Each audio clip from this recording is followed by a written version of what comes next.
Oh mate, good morning, yeah? Workout smashed, nothing better. Nothing better. Let me just get a little quiet bit here in the shade.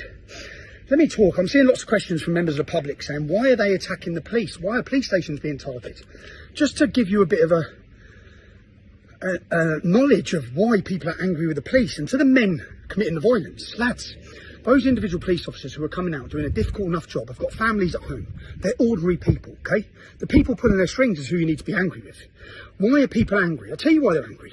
Because Hamas were allowed to overtake London, overtake our capital city, every weekend, flying ISIS flags, Hamas flags, calling for jihad. The police did nothing. Nothing. Instead, they arrested me. They banned me for 6 months. They infringed. They totally abused the law and they lied in court and they got found out. Yeah. People have now seen what the police are doing. Look at what happened in Manchester Airport. In Manchester Airport, 2 violent Muslims attacked officers attempting to do their job. Armed response officers. They violently beat 3 of them to the floor, battering a policewoman, breaking her nose. Now, we all know, okay, then they were held in the police station and they were released from the police station because thousands of Muslims come to the police station and they threatened riots across the country. So the police gave in again. Yeah, we all know if they weren't Muslim, they'd be in remand in prison right now. So until the police enforce the law equally across all communities, the resentment and anger is growing. People witness what happened in Harefield. Riots out on the street every night. Police weren't there on horses. They didn't have dogs. They weren't attacking people. Yeah? Everyone's seen it. We've seen the way you police us differently. People have seen the demonstrations differently. What you're trying to blame on the English Defence League, blame on us, is your fault.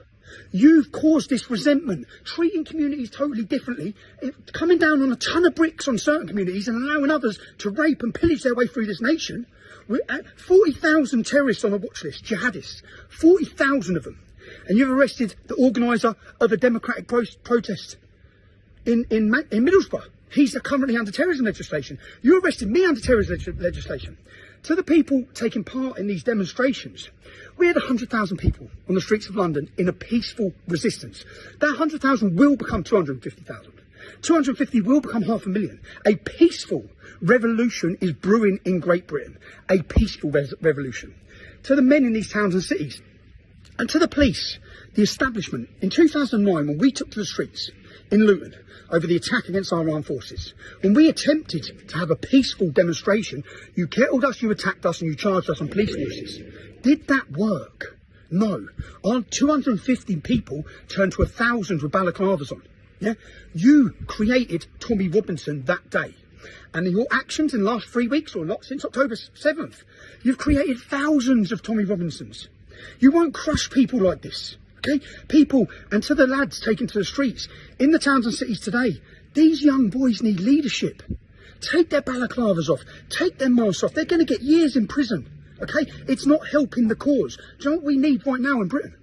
What we're going to need, what your grandkids are going to look at what's happening now, and that you want to ask, was it a mob of coked up, drunk Englishmen, or was it a resistance of dedicated, fit, healthy, ready British resistance? Because that's what's needed. Lads, you need to get in the gym. I don't want to sound like I'm preaching, but we need to be ready for what's coming, okay?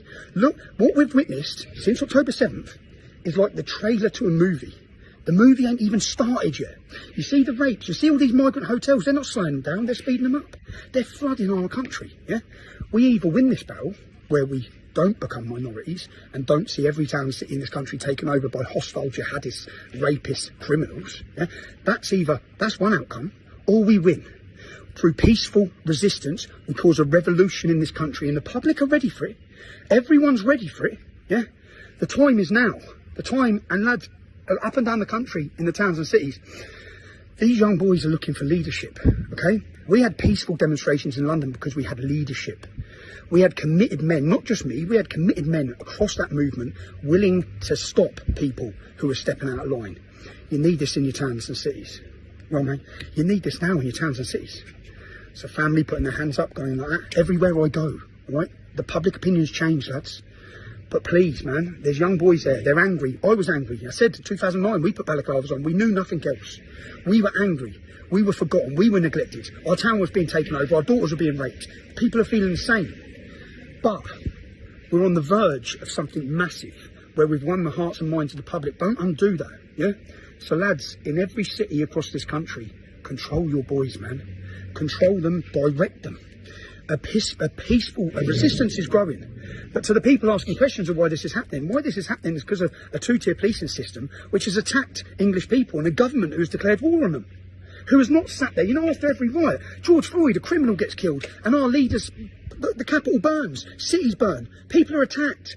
30 deaths in America. All this happens. What do the leaders say of our political groups? They come out and say, we understand your anger.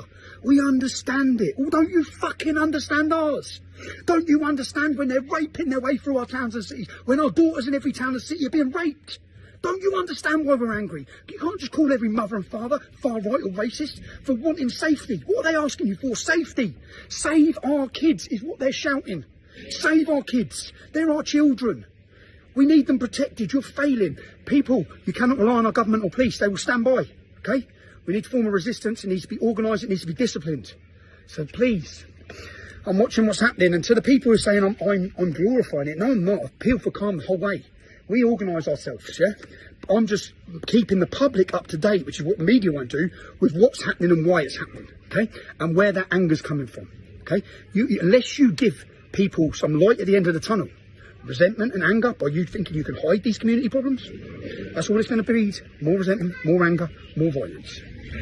Be safe.